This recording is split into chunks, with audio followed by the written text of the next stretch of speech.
여러분 혹시 갓생 살기가 뭔지 아십니까? 갓생 살기. 뭘까요? 네. 영어로 신을 의미하는 갓과 한자의 생자를 합친 말입니다. 이게 무슨 말이냐면 가장 완벽하고 최고의 삶을 살아내는 것을 말해요. 요즘 젊은 사람들이 그래서 갓생 살기 이렇게 말합니다.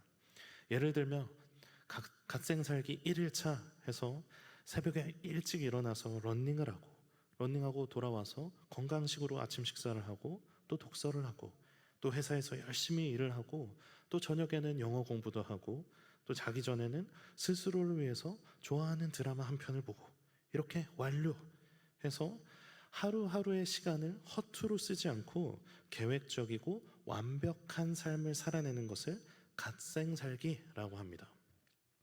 근데 이거는 단순히 타이트하게 빡빡한 삶을 산다기보다 내게 주어진 시간을 낭비 없이 효율적이고 또 미래를 향해 나아가면서 완벽하게 살아내려고 하는 것입니다. 젊은 사람들 열심히 살죠? 근데 이런 열심히 사는 삶이 사실 우리 신앙에도 그런 논리가 들어있는 경우가 있습니다.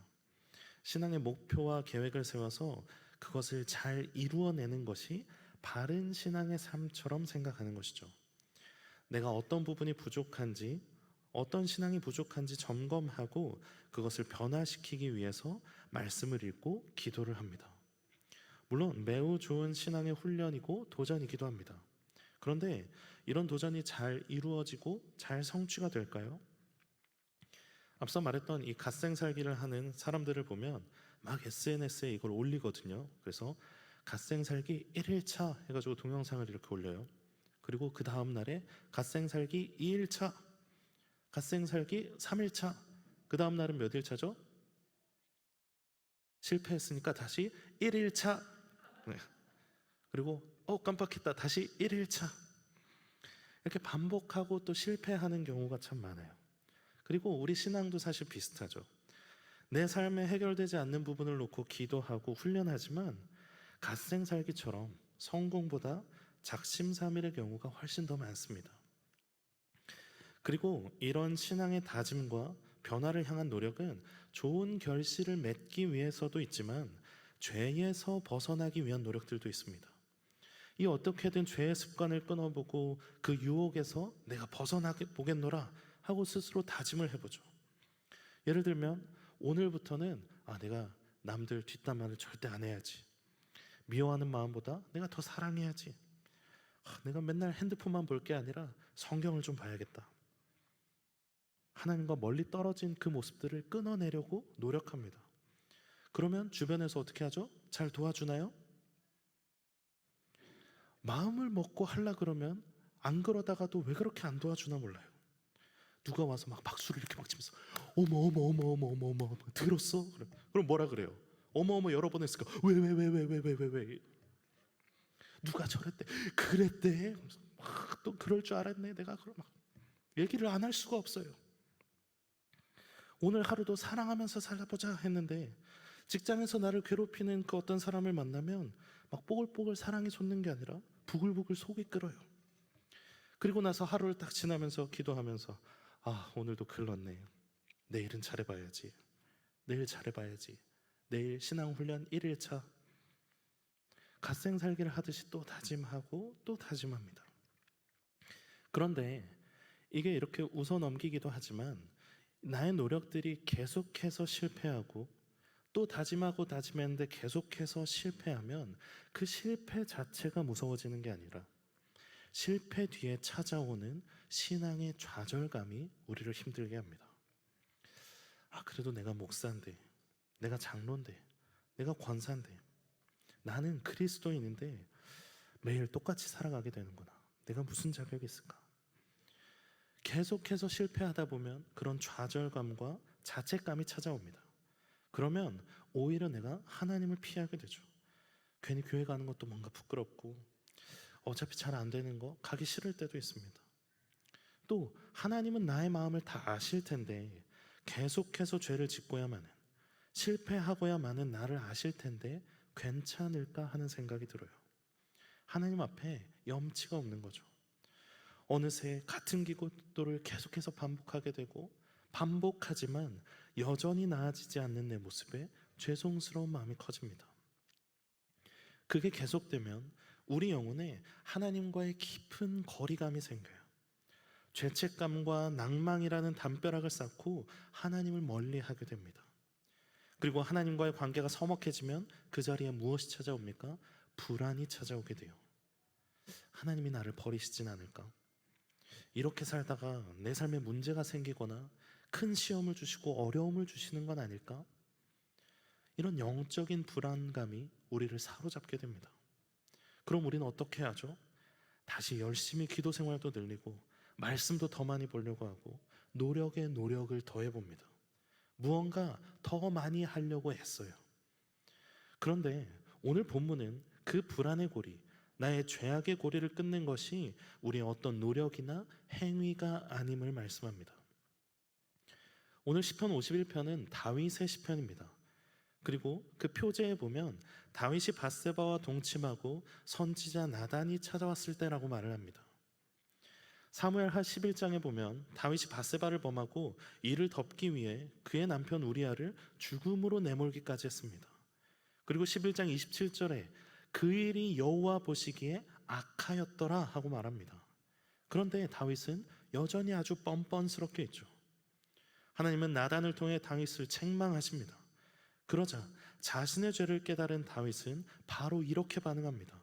사무엘하 12장 13절에 다윗이 나단에게 이르되 내가 여호와께 범죄하였노라.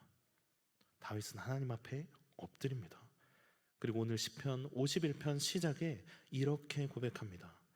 하나님이여 주의 인자를 따라 내게 은혜를 베푸시며 주의 많은 긍휼을 따라 내 죄악을 지워주소서. 나의 죄악을 말갛게 씻으시며 나의 죄를 깨끗이 제하소서. 다윗은 먼저 하나님 앞에 회개합니다. 자비하심과 긍휼에 기대어 용서를 구합니다.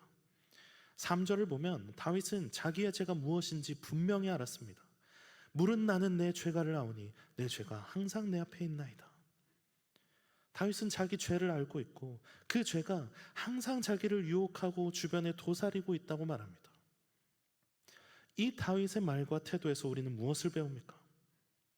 다윗은 그 죄 앞에 어떤 행위의 변화를 찾기 이전에 죄를 깨달은 즉시 하나님 앞에 엎드립니다. 죄에 빠지지 않게 창문을 막는다든지 자신의 모든 일상을 만천하에 공개한다든지 하는 죄를 짓지 않기 위한 어떤 행위의 노력을 하는 게 아니었습니다. 그는 먼저 하나님 앞에 엎드립니다. 내 스스로가 그 죄악에서 탈출할 수 없고 오직 하나님의 긍휼만이 유일한 소망임을 다윗은 알았기 때문입니다. 다윗은 7절에 이렇게 외칩니다. 우슬초로 나를 정결하게 하소서. 내가 정하리이다. 나를 씻어주소서. 내가 눈보다 희리이다. 우슬초는 무엇입니까? 출애굽에서 장자의 죽음이 피해가도록 어린 양의 피를 문설주에 바를 때 사용되었습니다. 그리고 레위기에 오면 정결 예식에 우슬초가 씁니다. 이 우슬초는 하나님께서 씻어주시는 정결의 상징이었습니다.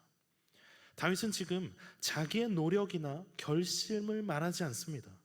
주님께서 정결하게 해주시기를, 주님께서 씻어주시기를 구하고 있는 것입니다. 우리는 다윗처럼 심각한 범죄를 저지르지 않았을지 모릅니다. 그러나 성경은 죄의 경중을 다루기보다 하나님과 떨어져 있는 그 상태를 죄라고 말합니다. 나 여호와가 거룩하니 너희도 거룩하라 명령하신 그 명령에 어긋나는 모든 것을 죄라고 말씀하십니다. 그런데 우리의 착각은 무엇입니까? 단지 조금 어긋난 신앙의 일탈 정도로 생각하고 하나님 앞에 엎드릴 줄을 모릅니다. 우리는 자꾸 죄를 겉에 묻은 먼지 정도로 생각합니다. 그래서 내가 조금 털어내고 내가 좀 씻어내면 깨끗해질 줄로 착각합니다. 하지만 성경이 말하는 죄는 우리 안에 깊은 곳까지 침투한 종양과도 같습니다. 내가 아무리 겉을 깨끗하게 닦아낸들 내 안에서 끊임없이 솟아나는 이 죄의 본질을 해결할 방법이 우리 스스로에겐 없습니다. 그것도 모르고 여전히 많은 사람들은 여러 가지 노력들만 해보려고 했습니다. 오늘 우리는 어떻습니까? 내 힘으로 죄를 씻어보고 벗어나 보려고 그렇게 하려고 있다가 지쳐 있지는 않습니까? 주 앞에 엎드리기보다 나의 힘으로 되지 않아서 좌절하고 불안해하고 있지는 않습니까? 하나님, 나는 왜 똑같은 문제에 넘어지고 똑같은 죄에 빠져 있습니까?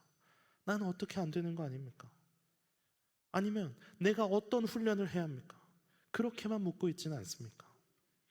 먼저 하나님 앞에 엎드려 회개해야 합니다. 긍휼과 자비를 구해야 합니다. 주님, 우슬초로 나를 정결하게 하소서. 나의 죄를 씻어주소서. 주님 앞에 겸손하게 엎드려야 합니다.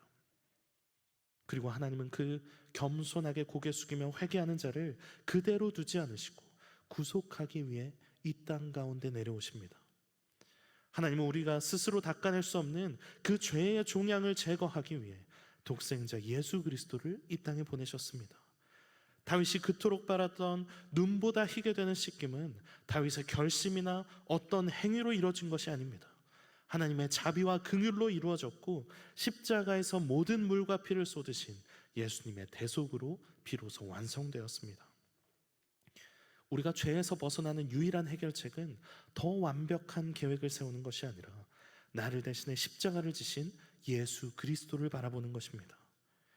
내가 씻을 수 없기에 주님이 씻으셨고 내가 죽어야 하기에 주님이 대신 죽으셨다는 이 복음의 사실을 믿음으로 붙드는 것입니다. 우리의 행위는 결코 죄를 해결할 수 없습니다. 어느 누가 행위로 하나님 앞에 온전하다고 말할 수 있겠습니까? 에베소서 2장 3절에 우리는 본질상 진노의 자녀였다고 말합니다. 그러면서 8절부터 이렇게 말씀합니다. 너희는 그 은혜에 의하여 믿음으로 말미암아 구원을 받았으니 이것은 너희에게서 난 것이 아니요 하나님의 선물이라. 행위에서 난 것이 아니니 이는 누구든지 자랑하지 못하게 함이라. 우리는 죄를 이겨서 하나님께 나아간 사람들이 아닙니다. 본질상 진노의 자녀이고 죄 때문에 죽을 수 없는 자리였지만 하나님이 먼저 붙들어준 사람들입니다. 그래서 신앙은 내가 얼마나 잘해내고 있는가를 증명하는 싸움이 아니라 누가 나를 붙드셨는가 하는 것을 기억하는 싸움입니다. 우리도 다윗처럼 행해야 합니다. 우리는 완벽해진 다음에서야 하나님께 나아가는 사람들이 아닙니다. 죄인이기 때문에 하나님께 나아가는 것입니다. 실패했기 때문에 더 엎드려야 하고 무너졌기 때문에 더욱 십자가를 붙들어야 합니다. 하나님은 완벽한 사람을 부르는 것이 아니라 긍휼을 구하는 자를 붙드시는 분입니다. 그래서 신앙은 내 힘으로 나를 바꾸는 것이 아니라 은혜 안에 머무르는 그 싸움을 계속해 나가야 합니다. 그런데 여기서 우리는 한 가지 질문을 하게 됩니다. 그렇다면 우리는 죄와의 싸움을 포기해도 되는 것입니까? 어차피 은혜로 사는 것이라면 죄를 이기기 위한 노력은 필요 없는 것입니까? 아니죠. 성경은 분명히 죄를 미워하고 거룩함을 따라 살라고 말합니다. 그렇다면 중요한 것은 무엇입니까? 우리는 무엇으로 죄를 이겨야 하는가 하는 것입니다. 어떤 힘으로 죄를 이겨내며 살아갈 수 있는가 하는 것이죠. 오늘 본문 마지막에 12절에 다윗은 이렇게 말합니다. 주의 구원의 즐거움을 내게 회복시켜 주시고 자원하는 심령을 주사 나를 붙드소서. 죄에서 벗어나 살게 하는 가장 큰 힘은 주의 즐거움, 그 구원의 즐거움을 회복하는 것입니다. 주께서 주시는 기쁨으로 내 삶을 가득 채우도록 구하는 것, 그것이 가장 큰 힘입니다. 본문의 즐거움으로 번역된 단어는 웃음이 나오는 기쁨 정도에 그치지 않습니다. 원어적 의미를 보면 마음속의 기쁨이 흘러넘쳐서 밖으로 드러나는 환호성과 같은 기쁨입니다. 다윗은 자신의 강한 의지력을 구하지 않았습니다. 마음 깊은 곳으로부터 터져나오는 구원의 기쁨을 구하고 있습니다. 주를 가까이 할 때 맞아주시고 자녀 삼아주시고 사랑하여 주시는 그 구원의 기쁨을 구합니다. 왜 그렇습니까? 그 기쁨이 넘칠 때 자연히 죄와 멀어지고 하나님을 기뻐하며 사랑하는 삶을 살게 되기 때문입니다. 죄를 이기는 진짜 힘은 나의 어떤 노력이나 결심이 아니라 주가 주시는 구원의 기쁨에 있습니다. 구원의 기쁨이 희미해지면 세상의 즐거움이 더 커 보이기 시작합니다. 은혜의 감격이 사라지면 사람의 인정에 흔들리고 작은 유혹에도 쉽게 무너지고 죄가 다시 우리 마음을 붙잡기 시작합니다. 반대로 하나님 안에서 누리는 기쁨이 회복되면 죄의 유혹은 점점 힘을 잃게 됩니다. 말씀을 억지로 보는 게 아니라 사모하게 되고, 기도가 부담이 아니라 하나님께 나아가는 시간이 되고, 예배드리는 것이 의무가 아니라 은혜가 됩니다. 왜냐하면 하나님보다 더 좋은 것이 없다는 사실을 우리 영혼이 다시 맛보기 시작하기 때문입니다. 시편 107편 8절과 9절은 이렇게 말씀합니다. 여호와의 인자하심과 인생에게 행하신 기적으로 말미암아 그를 찬송할지로다. 그가 사모하는 영혼에게 만족을 주시며 줄인 영혼에게 좋은 것으로 채워주심이로다. 구원의 기쁨이 있을 때, 그 기쁨 안에 있을 때 하나님께서 우리 영혼을 만족하게 하십니다. 처벌과 징계, 불안으로 움직이는 건 억지로 움직이는 것입니다. 그러나 기쁨은 다릅니다. 기쁨은 사람을 살아 움직이게 만듭니다. 억지로가 아니라 나도 모르게 움직이게 합니다. 기쁨 안에 있을 때 감사가 나오고 하나님을 더욱 찾게 되고, 주를 가까이 하면 죄와 자연스럽게 멀어지게 됩니다. 그리고 하나님은 우리에게 더 좋은 것으로 채워주십니다. 누가복음 15장에 보면 탕자의 비유가 나옵니다. 그 탕자가 집으로 돌아왔을 때 아버지는 돌아온 아들을 징계하거나 훈계하지 않습니다. 먼저 잔치를 베풀어 줍니다. 왜 그렇습니까? 죄인을 변화시키는 것은 두려움이 아니라 다시 아들의 자리를 회복시켜 주시는 기쁨이기 때문입니다. 아버지 집에서 누리는 기쁨이 회복되었을 때 탕자는 결코 집을 다시 떠나고 싶지 않았을 것입니다. 이처럼 하나님 안에서 누리는 구원의 기쁨은 우리를 죄에서 억지로 끌어내는 것이 아니라 하나님께 자연히 더 가까이 가게 만듭니다. 그 구원의 기쁨을 회복하는 저와 여러분이 되길 소망합니다. 하나님은 우리를 죄에서 건지시고 기쁨 안에서 살아가게 하시는 분입니다. 돌아왔을 때 잔치를 베풀어 주시고 사모하는 영혼에게 만족하게 하시는 사랑과 기쁨의 하나님을 경험하게 되길 바랍니다. 사랑하는 성도 여러분, 혹시 오늘도 반복되는 죄와 실패 때문에 하나님 앞에 고개 들지 못하고 계십니까? 또다시 무너진 내 모습을 보면서 나는 안 되는 사람인가 보다 낙심하고 계십니까? 그러나 하나님은 오늘 우리에게 더 완벽한 사람이 되라고 말씀하시기 전에 먼저 내게 돌아오라 말씀하십니다. 주의 긍휼을 구하라고, 십자가를 붙들라고 말씀하십니다. 그 자비와 사랑의 십자가를 붙드십시오. 그리고 다윗처럼 이렇게 구하십시오. 주의 구원의 즐거움을 내게 회복시켜 주시옵소서. 그렇게 기도할 때 잃어버렸던 은혜의 감격이 회복되고 십자가의 사랑 안에서 하나님을 향한 기쁨이 다시 살아나게 될 것입니다. 그리고 그 기쁨이 우리를 하나님께 가까이 가게 하고 죄와 멀어지게 할 것입니다. 이 말씀을 붙들고 구원의 기쁨 안에 살아가는 저와 여러분이 되기를 주님의 이름으로 축원합니다.